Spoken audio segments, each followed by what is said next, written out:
Bonjour à tous les humains qui nous écoutent, les autres espèces aussi, mais surtout les humains. Peu importe le nombre de membres que vous ayez, de bras, de jambes, j'en ai 4, 5, 1. Bienvenue parmi nous. Mon nom est William et je suis accompagné de ma co-animatrice Hélène, que je vous présente maintenant que j'ai fini mon intro bizarre. Tourlou! Comment ça va? Ça va toi? Ça va bien. Contente de faire cet épisode-là. Ouais, puis t'es-tu capable de donner un peu de contexte sur pourquoi que j'étais weird de même au début? En fait, aujourd'hui, on va parler du corps humain, cette fabuleuse machine. Donc, c'est pour ça qu'on vous salue, que vous ayez des bras ou pas, des jambes ou pas. On va vous donner du chocolat. C'est ça. Toi, tu vas parler des parties du corps qui servent plus nécessairement ou quelque chose comme ça?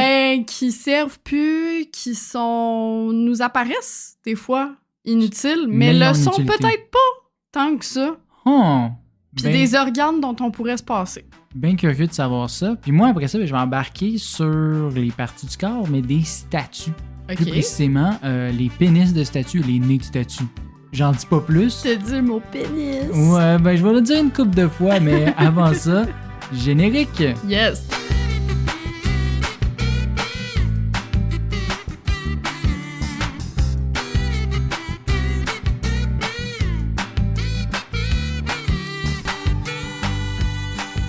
Will, dernièrement, j'ai constaté que le corps humain, c'est comme un meuble que tu commandes en ligne. Ça prend 9 mois à arriver, c'est compliqué à échanger, puis il y a tout le temps des pièces en trop ou manquantes. Tu l'as expérimenté avec moi quand on a commandé notre bureau, puis qu'il y avait comme 2 planches pareilles, pas assez de vis. Ça a été vraiment compliqué. Et je l'ai expérimenté avec toi qui est complètement brisé. Aussi, mais ça, c'est une autre histoire. Aujourd'hui, j'ai donc envie de te parler de ces parties du corps qui sont désuètes, inutiles, obsolètes ou ce que les scientifiques appellent les structures vestigiales, hein? Fait que des vestiges. Quand même, hein? C'est un beau terme. Exactement. Ces reliques qui font qu'on perd de la valeur sur le marché corporel de l'évolution. As-tu quelques petites idées de, justement, d'éléments du corps qui seraient inutiles, en fait? Je pense, mettons, aux amygdales ou... c'est pas inutile, mais genre les reins qu'on peut en donner un, puis on est correct pareil. Des trucs comme ça, là. Oui, tout à fait. On va parler de ça aujourd'hui. Commençons direct avec ce que je n'ai plus depuis mes 9 ans, et mes amygdales. Pas fort. Pas fou. Pas fou, effectivement. Déjà, il faut savoir qu'on parle pas d'ailes au pluriel pour rien. Il y en a tout plein situés dans la région otorhinolaryngologique. Ça, pour les gens qui ne parlent pas latin, c'est la région gorge, nez, oreille. Mais vois-tu, moi, dans ma tête, c'est genre 2. Fait comme les amygdales, il y en avait une de chaque bord. Il y en a une de chaque bord, mais il y en a plusieurs. Dans le fond, il y a les tonsilles palatines, fait que les amygdales au fond de la gorge, là, celles dont tu parles. Celles qu'on peut voir avec une lampe de poche dans le fond de la gorge. Exactement. Sauf si, comme moi, tu ne les as plus. Les amygdales linguales, qui sont à la base de la langue. Les amygdales vélopalatines, qui sont en arrière du palais. Les amygdales tubaires à la jonction entre le nez et les oreilles. On appelle ça, en fait, la trompe d'Eustache, by the way. Ah, oui. Puis les amygdales adénoïdes, que je n'ai plus non plus, qui sont entre le palais et la gorge, puis la base du nez. Puis c'est eux qui sont responsables des ronflements et des otites. Fait que depuis mes 9 ans, je ne fais plus d'otites, mais tu ronfles encore. Je ronfle encore. Oh mon Dieu, que je vous en dis des affaires ici. Bref, les amygdales se trouvent à l'entrée des voies respiratoires, nez-gorge, qu'elles protègent un peu comme des remparts en alertant le système immunitaire dès qu'il y a une invasion ennemie. Concrètement, là, c'est un amas de ganglions lymphatiques qui sont prêts à créer des globules blancs pour lutter contre n'importe quelle infection, que ce soit justement une amygdalectomie, une grippe, tout ça. Ça, c'est pour la partie amygdale. Comme tu le vois, elles servent quand même à quelque chose. Oui, il y a une petite utilité. À la défense immunitaire, mais elles sont pas essentielles comme, mettons, ton cœur ou ton cerveau. Fait qu'ils te protègent, mais au final, tu peux vivre sans, tu veux juste comme être magané un peu plus. Ouais, j'en suis le parfait exemple. Ouais, c'est ça. Dans la catégorie « je devrais me les faire enlever d'ici ma mort », on trouve les dents de sagesse. Toi, si un jour tu vas voir un dentiste, oui. Oui, tu t'en doutes, ces crocs de connaissances étaient utilisés par nos ancêtres pour mastiquer au même titre que les molaires. Mais dans une ère de décroissance, on se dit qu'on peut se départir de ces 4 dents. Surtout que notre mâchoire, elle a beaucoup rétréci avec l'évolution. D'où pourquoi on manque d'espace pour les dents. Exactement. Fait que, en fait, c'est qu'il y a une gradation dans la capacité de mastication des dents, puis les dents de sagesse ne donnent pas leur place. Là. À l'époque, on s'en servait pour grignoter des aliments durs, genre des branches, des racines et des roseaux. Chose que On fait un peu À moins. moins, c'est ça, à moins que t'aies 4 ans, là, techniquement, tu le fais pas vraiment. On mange du sable. Bref, il fallait vraiment prendre le temps de mâcher si tu voulais pas te faire des écharpes dans l'œsophage. Hein? Rien de Oui, tel. t'as pas le choix de la mâcher ta branche. Ça. Aujourd'hui, il y a seulement 5% des gens qui auraient assez de place pour conserver leurs dents de sagesse. Peut-être que j'en fais partie. Peut-être, mais non, quand c'est pas même. vrai, j'en fais pas partie. J'aurais un petit palais aussi. Mais les petits palais aussi, c'est dû aux broches. Souvent, ça resserre, puis ça fait que t'as moins d'espace. Mais j'avais déjà un petit palais avant. Comme j'ai pas de fil derrière mes dents du haut, alors que je devrais avoir un fil... Parce que c'est trop petit. Parce que c'est trop petit, c'est trop étroit. Dans la catégorie, je me suis fait opérer, mais ils ont été trop paresseux pour me l'enlever. J'ai nommé l'appendice. Mais j'aime ça que, genre, à date, c'est juste des exemples de ta vie. Oui! Mais je vais venir avec d'autres affaires. Là. J'ai encore mes 2 reins, la gang, mais Okay, je vais vous en parler aussi. C'est une beaucoup trop longue histoire, là, mon affaire d'appendicite, là, pour la raconter ici. Fait que je vais me contenter d'expliquer à quoi ça sert. Je sais pas si c'est ton cas, Will, mais moi, on m'a toujours dit que c'était un dépotoir. Moi, on m'a toujours dit que c'était une émission à sketch à Télé-Québec. Aussi. Ben moi, je le vois, en fait, je le voyais comme le Lachenay de notre corps humain, là, littéralement, parce que si vous le savez pas, la gang, le dépotoir de Montréal est situé à Lachenay. Ouais, mais ils ont un beau cinéma. Effectivement. Peut-être, je sais pas. Bref, on se souvient seulement qu'elle existe, l'appendice, le jour où elle veut nous tuer de l'intérieur, hein, et que ça vire en péritonite. Sauf que non, originellement, l'appendice aidait dans la digestion de la cellulose qu'on trouvait dans certains végétaux qu'on mangeait, genre des branches peut-être. Mais aujourd'hui, l'appendice iléocaïcal, parce que évidemment, il y a plusieurs appendices, ben c'est plutôt un Airbnb pour bactéries. Mais là, attention, il n'y a pas besoin de boire du Purell pour s'en débarrasser comme le suggérait un certain Trump. Elles sont nécessaires, ces bactéries-là, au fonctionnement de notre système immunitaire. Fait que là, on embarque dans la partie pipi-caca de l'épisode, là. Je m'excuse d'avance. Avant d'embarquer dans la partie membre du corps masculin. Exactement. Fait que, un épisode mature, mais sans... Mais non, c'est très mature, Ouais, là. que... Regarde, je l'ai dit sans rire. On est des adultes, on est capable. Mettons, par exemple, que tu souffres d'une solide gastro. Ton corps, il veut éliminer les méchants le plus rapidement possible, right? Oui. Sauf que plutôt que de prendre le temps de faire l'appel des présences pour garder les bonnes bactéries puis éliminer les mauvaises... On flush toutes. Ouais, il va toutes les envoyer au cachot. Fait Je te confirme que ça flush pas mal dans une gastro. C'est un peu la preuve pour moi qu'on ne naît pas raciste. Parce que notre corps ne fait pas la distinction entre les globules blancs, les globules rouges, les bactéries, tout ça. T'es tanné, hein? Oui. Les bactéries doivent alors demander l'asile politique à l'appendice, qui les accueille bien plus facilement que les Canadiens accueillent les réfugiés. Je mets Roxane? Ouais, exactement. En 2017, il y a la docteure Heather F. Smith qui a étudié avec plusieurs collègues la présence ou l'absence d'appendice chez 533 espèces de mammifères. Ils ont conclu, cette équipe-là, que l'appendice aurait évolué pas moins de 29 fois à travers les époques. C'est une coupe d'évolution, là. C'est plus qu'un Pokémon, là. Exactement. Fait que encore là, tu peux t'en passer, mais c'est une réserve de bonnes bactéries. La seule chose, c'est que des fois, en digérant, les matières digérées prennent pas le bon chemin, ils prennent le chemin de l'appendice, puis souvent, c'est ça qui va causer une inflammation et donc une appendicite. Et là, il faut que tu te fasses opérer parce que ça peut virer en péritonite et là, ben ton corps, il explose. OK, fait qu'il faut pas nécessairement partir en courant puis dire « Enlevez-moi toutes ces parties-là inutiles-là de mon corps. » Exactement. Mais assez parlé de moi et de mes petits bobos. J'ai des trucs à enlever chez d'autres gens que toi? J'ai envie qu'on parle de toi un peu. Oh. Y a-t-il quelque chose qu'on possède tous les deux, mais qui est complètement inutile pour toi? Ah, fait que vois-tu, tu l'as toi aussi. De? Ben, si tu dis on le possède tous les deux. Ouais. Mais moi, c'est utile, pas toi. Ton cerveau? Non. Je sais pas. Les mamelons? Les tétons? Stupid me. Si nous, ça nous sert évidemment à nourrir notre descendance parce qu'on a des seins, pourquoi est-ce que vous en avez? Tu sais, je sais que vous pouvez avoir le cancer du sein pis tout, mais vous nourrissez pas, vous allaitez pas, là. Là, je le sais où est-ce que tu t'en vas. Où c'est que je m'en veux? Tu t'en vas dans les non-genrés. Non, même pas. Ah, OK. Non, mais juste... parce qu'il me semble que le bébé, à la base, est comme semi-féminin, il devient un ou l'autre, là. Ouais, mais en fait, c'est que quand on est encore un fœtus dans le ventre de notre mère, on est asexué. Puis, dans le doute, des mamelons sont créés. Juste au cas où. Juste au cas où. On sait jamais. Est-ce que c'est vraiment la priorité dans la création d'un corps humain, la création des mamelons? Je ne sais pas, mais bref. Tout le monde a notre besoin. Mais ce serait pas la première fois qu'on saute des étapes d'un assemblage, hein? On s'entend, là. Ça se passe à chaque fois qu'on achète un meuble Ikea. Bref, dans le fond, ce que j'essaie de dire, c'est que par défaut, le fœtus est comme femelle, entre guillemets, ou non-genré, comme tu le dis. Puis, grosso modo, quand la testostérone entre en jeu, là, c'est vraiment vulgarisé grossièrement, Oui. mais quand la testostérone entre en jeu, c'est là qu'on voit les balbutiements d'une anatomie masculine, puis que là, votre petite caquette, elle s'en vient. Mais les mamelons sont déjà là. Mais les mamelons sont déjà là. Fait que voilà. Will, toi qui, j'en suis sûre, a toujours rêvé d'être un elfe.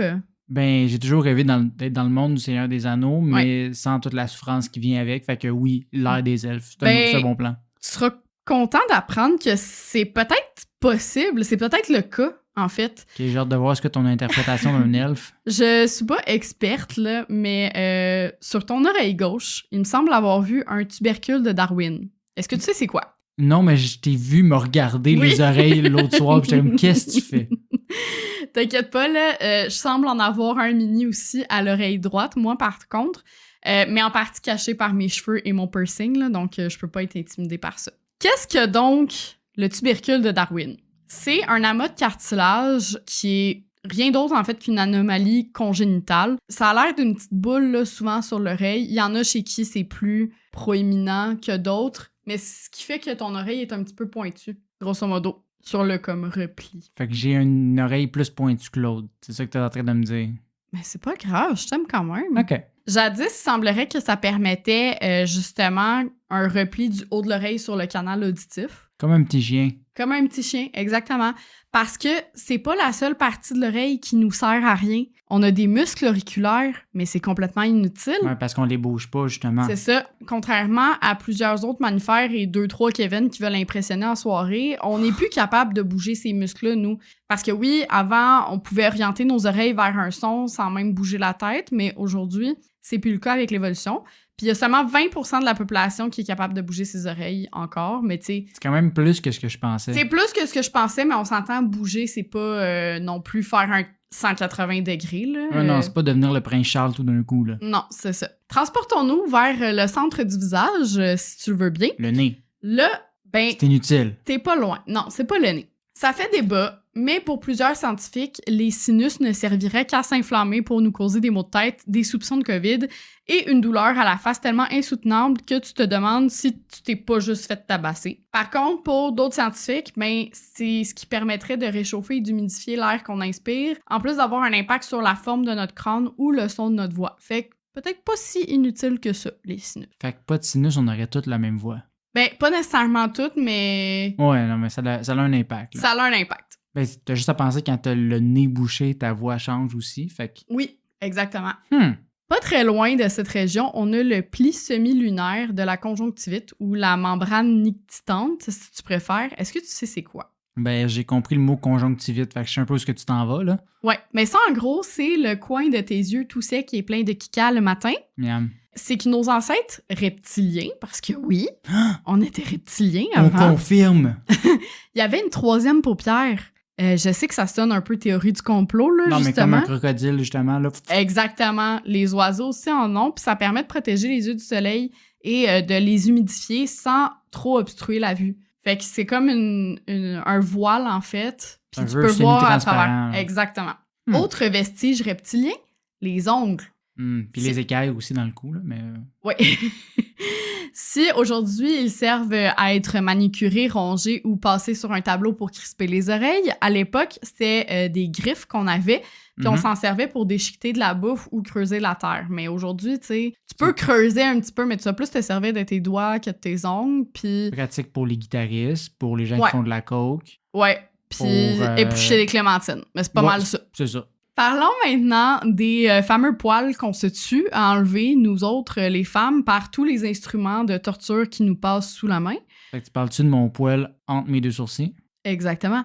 Non, tu sais sûrement, mais il nous servait à nous réchauffer back in the days, parce qu'on en avait vraiment beaucoup plus, là, puis il Mais recouvrait notre corps tel un champ de blé. Ça veut dire que on est les cousins des primates. Tu nous confirmes ça aussi? Mon Dieu, reptilien et primates? Toutes ces réponses. Wow! Ouais. Bien, outre ceux qu'on a sur la tête, là, donc cheveux, cils, sourcils, ils servent à rien. Genre, même la barbe puis la moustache, ça sert pas à grand-chose. mis à part être sexy. Le muscle horripilateur aussi, il nous est pas plus utile pantoute. Il est situé à la base du poil, puis c'est ça qui fait que on a la chair de poule, là, dans le fond. Mhm. Autrefois, 2 utilités. Redresser le poil pour que la personne apparaisse plus grosse et volumineuse face à la menace, comme des chats, en fait, ou d'autres animaux le font aussi. Puis créer justement le fameux goosebumps, donc la chair de poule, qui agissait en fait comme couche thermique isolante en cas de frisson. Ça nous réchauffe, en fait. Ouais, sauf que là, on en a tellement pas assez, là, ou en tout cas, la plupart des personnes en ont pas assez pour que ça réchauffe vraiment. Un gros effet. Puis on porte des vêtements aussi aujourd'hui. Ah. Le muscle horripilateur, c'est un réflexe. Justement, un autre réflexe qui ne nous sert plus à rien, le plissement de la peau quand elle est plongée dans l'eau ou les fameux doigts ratatinés, si tu préfères. Quand tu te laves les mains, à moins que tu le fasses pendant une demi-heure, ta peau, elle ressort normale parce que on a du sébum qui agit comme imperméabilisant. Sauf que si tu laisses tremper trop longtemps tes mains, par exemple, ben, le sébum, il va se dissoudre dans l'eau, puis là, c'est ça qui va faire que ça gondole ta peau. Mais... C'est parce que l'eau, elle s'infiltre parce que tu n'as plus le sébum. Exactement. Puis ça, c'est une réaction du système nerveux qui vise à contracter les vaisseaux sanguins puis qui permettait à nos ancêtres de récolter plus facilement de la bouffe, des objets dans l'eau aussi, parce que supposément, ben, ça offrait une meilleure adhérence. Ah, fait qu'on on devient des petits gants antidérapants. Exactement. Oh. Ben, il y en a qui disaient que, tu sais, ça rappelle un peu des pneus non, mais... la façon que c'est fait, là. Non, mais tu sais, comme les petits gants en caoutchouc. Exactement. Là, Je pourrais évidemment pas faire cet épisode sans parler du coccyx, et qui est les restants d'une queue qu'avaient nos ancêtres. Faut dire qu'elle avait plusieurs utilités pour les premiers humains, maintien de l'équilibre, protection des organes reproducteurs et même balançoire ou chasse moustique naturelle. Ben, un peu comme d'autres animaux ont, là. Fait que, ouais, tu sais, comme pour les vaches. On était le marsupilami, là. On était tous les animaux, Hélène. C'est ça que je comprends, là. Pourquoi les singes en ont encore une et pas nous? Ben, tout simplement parce que nous, on a appris à marcher. Ouais, fait qu'on n'en avait plus besoin pour justement maintenir notre équilibre et tout. Le dernier, mais pas des moindres, le petit orteil. Et oui, il avait jadis une autre utilité que de nous faire hurler parce qu'il a salué un coin de meuble d'un peu trop près. Entre autres, il était plus facile de se déplacer d'arbre en arbre ou d'attraper des objets avec les pieds en ayant plusieurs orteils. Puis aujourd'hui encore, les orteils, ça participe à maintenir l'équilibre, à supporter le poids de notre corps, mais on s'entend que toute la charge est loin d'être sur le petit dernier. Puis surtout, il y a beaucoup de gens, de scientifiques qui s'entendent pour dire que il faudrait juste un gros orteil. Ouais, c'est ça. Tout le long. Comme un soulier d'escalade. Non, comme le gars dans Brise de Nice. Oui, exactement. Juste un gros pouce. C'est ça. C'est tout. Mais ça, ce sont presque tous des éléments externes. Il y a aussi des organes internes dont tu pourrais te passer et tout à fait vivre normalement sans. En cas d'accident ou de maladie comme un cancer, par exemple, ben, on peut décider de te retirer la rate, l'estomac, les organes reproducteurs, le côlon, la vésicule biliaire ou les reins. Puis ces humains-là, ben, ils fonctionnent très bien, là, c'est ça. Bref, le corps humain est vraiment une machine beaucoup plus incroyable que ce qu'on pourrait penser. Fait que je sais pas si t'as appris des choses, s'il y a des... Ben oui, clairement, là. Genre, des choses que tu pensais qu'il y avait absolument aucune utilité, puis finalement, t'es comme « Oh, wow, OK. » Ben, au niveau des amygdales puis de l'appendice, là, clairement, là, je savais pas. Mais ça, c'est fou de savoir comme toutes ces bouts-là inutiles ou ces bouts-là qui sont finalement utiles, mais juste moyennement. Mais ça, ouais, des affaires qui viennent toutes de notre passé. Effectivement. Très intéressant. Et parlant de passé, dis-je dans une transition on ne peut plus pas subtile pour 2 scènes, j'ai aussi envie de voyager dans le temps aujourd'hui et te ramener dans l'Antiquité. Ouh, j'aime ça. Le sujet de mon intérêt du jour est aussi les parties du corps, comme j'ai dit tantôt, mais pas celles directement sur nous, mais celles des statues grecques et égyptiennes, pour être plus précis. Ouais. Encore plus précisément, certaines particularités qu'on leur remarque lorsqu'on passe une nuit au musée. Commençons avec les Grecs, peuple reconnu pour philosopher en petites toches blanches en mangeant des raisins, mais aussi beaucoup pour leur nudité. Oui, c'est vrai. On s'entend, si tu as déjà vu une statue d'un homme grec, les chances que celui-ci apparaisse vêtu sont assez minces. Là. Pourquoi donc? Mais surtout... Parce qu'ils ont inventé la démocratie, puis le peuple, tout ce qu'il voulait, c'était la liberté d'être tout nu. Oui, mais peut-être. C'est une bonne théorie qui n'est pas la réalité, mais c'est pas grave. C'est pour ça que je suis là. Puis pourquoi, au grand pourquoi, ont-ils toute l'entrejambe de la grosseur de quelqu'un qui vient de sauter dans le fleuve Saint-Laurent au mois d'avril? Parce que ce serait plus petit s'il avait sauté au mois de janvier. Je t'ai brisé. Oui. Pour y répondre, et sans parler du fleuve Saint-Laurent, on doit d'abord revenir à un aspect de la culture grecque de l'époque. On se souviendra que les Grecs, grands fans de sport, aimaient aussi par-dessus tout effectuer ceux-ci en étant dans leur costume d'Adam, a.k.a. cul-nu. Ouais. Petit rappel, parce que j'en ai déjà parlé dans un épisode précédent, le terme gymnase nous provient du grec gymnos, qui signifie justement nu. Ah oui, c'est vrai. Pour eux, être vêtu en faisant du sport, c'est signe de barbarie, littéralement. La nudité était vue comme héroïque et athlétique pour l'homme. Je précise bien pour l'homme parce que les femmes, ben, ils n'étaient pas invitées au party. Hein. Le sport, puis lutter tout nu, c'était juste en gars. Ouais, ben, les femmes sont trop faibles, voyons. Ben, c'est ça.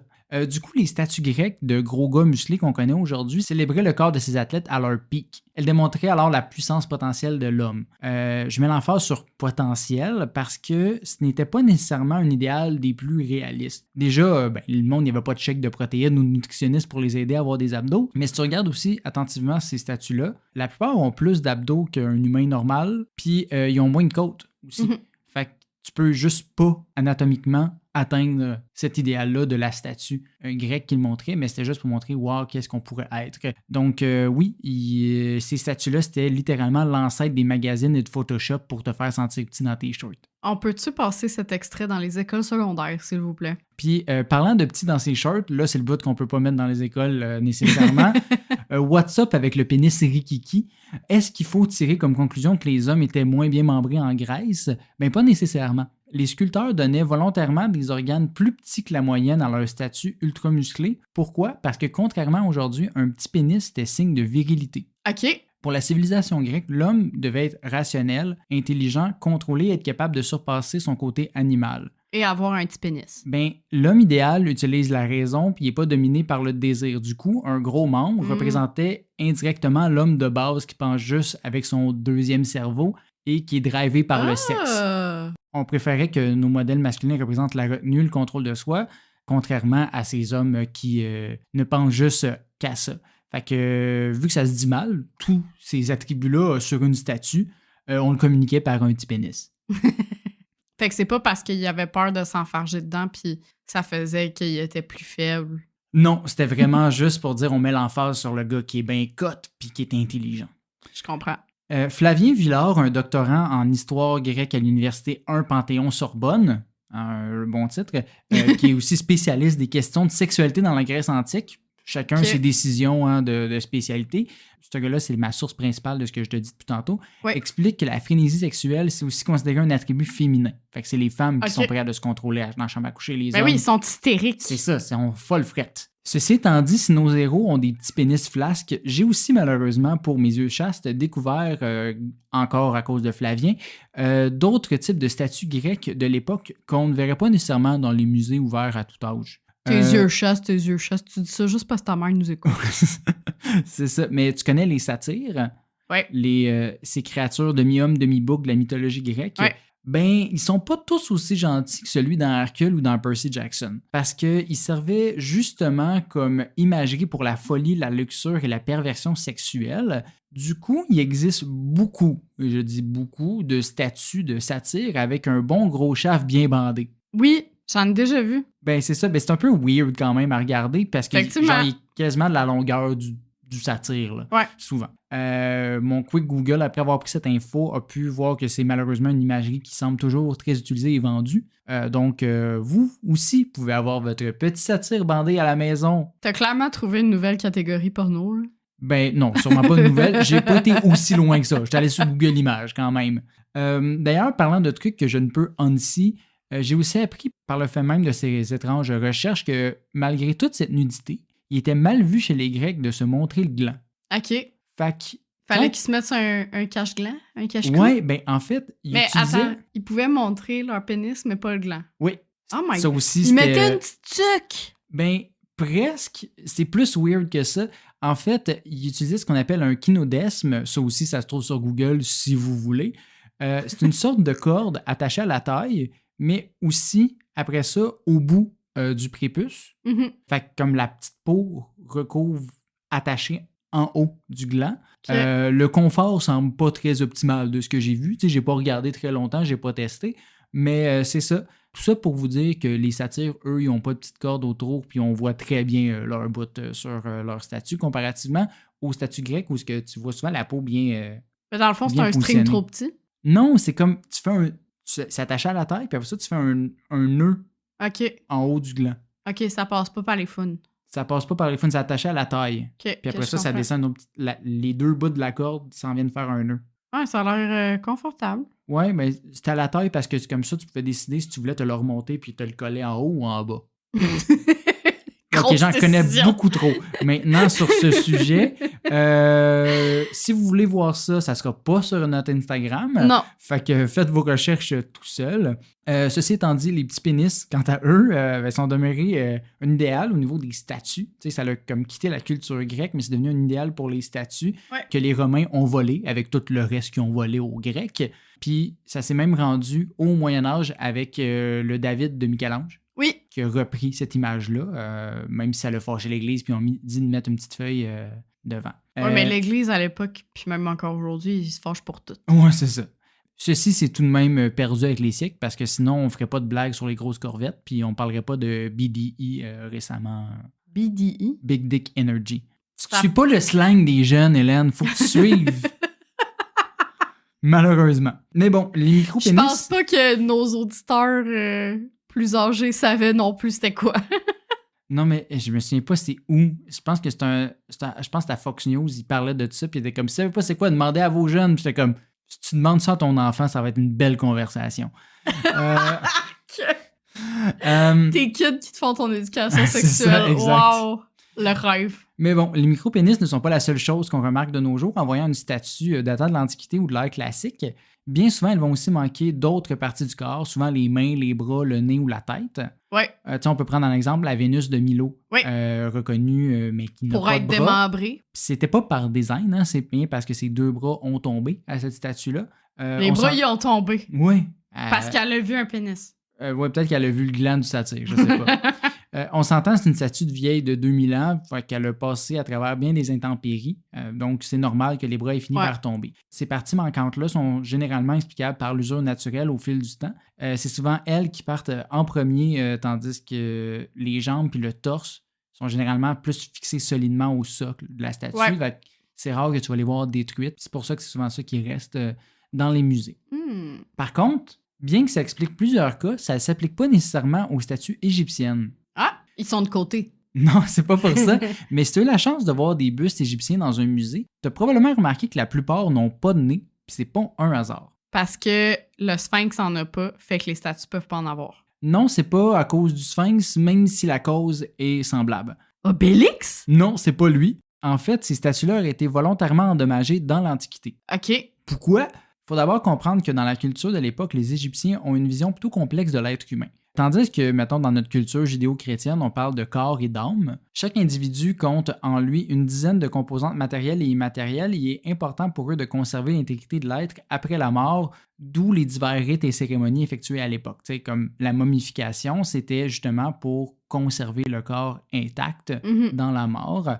Le corps, d'ailleurs, on l'appelait le jet. Jet? Oui, D-J-E-T. Il y a d'autres termes pour les autres parties du corps. On ne les connaît pas toutes. Il n'y a pas une liste exhaustive. Ils ne nous ont pas laissé ça, les Égyptiens, dans leurs hiéroglyphes. Ils sont pas Mais je peux t'en donner une coupe, comme le Hib, qui est le cœur, le Ren, qui est le nom ou l'identité de la personne, le Shout, qui est l'ombre de la personne, Sekem, qui est la force, Sa, le corps spirituel, Ka, qui est le double de la personne ou la force vitale. Il n'y a pas de traduction littérale. Et le Ba, qui est la personnalité. Mais en soi, on dit personnalité, mais c'est ce qui se rapproche le plus de l'âme dans notre culture à nous, même s'il n'y a pas d'équivalent réellement. Ton essence intérieure. Un peu. Tout ceci pour dire que les statues égyptiennes n'étaient pas seulement de l'art à l'époque, mais étaient posées à côté des sarcophages pour que le bas, si j'ai bien compris, là, parce que c'est quand même compliqué toutes ces affaires-là, puisse s'incarner dans ces statues, parce que ces statues-là vont remplacer le jet, donc le corps. Fait qu'ils mettent ça à côté pour que l'âme, puisse avoir un nouveau corps après la mort. En tout cas, je pense. L'information à retenir, c'est que ces statues sont donc considérées vivantes et contiennent une force spirituelle puissante. Elles permettent aux personnes décédées de survivre dans l'au-delà. Du coup, admettons qu'il y ait un pilleur de tombeaux pendant l'Antiquité qui essaye de voler les richesses de nos défunts. t'as comme pas envie que son esprit te poursuive puis que t'aies une malédiction sur toi. Fait que pour éviter ça, les pilleurs cassaient le nez des statues, privant ainsi l'esprit de pouvoir respirer et donc de vivre. Donc le nez était comme la source de vie perçue. Donc vu qu'il brisait le corps, l'esprit ne pouvait pas continuer à vivre et donc ne pourrait pas hanter ces pilleurs-là. Pas juste les pilleurs qui détruisaient les statues par contre, mais les pharaons aussi. Ça a commencé avec Akhenaton, le père de Toutankhamon, qui avait voulu instaurer une réforme religieuse où les Égyptiens devaient désormais vénérer un seul dieu, Aton. Ça n'a pas passé fort au conseil, je te dirais, chez les Égyptiens. Fait qu'à sa mort, on s'est assuré d'aller détruire toutes ses effigies, histoire qu'il perde tout son pouvoir et effacer le chaos qui avait amené à leur civilisation. C'est par la suite une pratique qui est restée pour tout pharaon qui voulait, mettons, asseoir sa légitimité sur le trône. Fait qu'il allait détruire les trucs de son prédécesseur pour être sûr que ça soit lui qui était vénéré pour la suite. En même temps, il savait que lui aussi il allait être détruit. Oui, mais pour le temps qu'il est là. Dans ces cas-là, on coupait aussi parfois les bras pour éviter que les offrandes ne soient prises et les oreilles pour éviter que les prières soient entendues.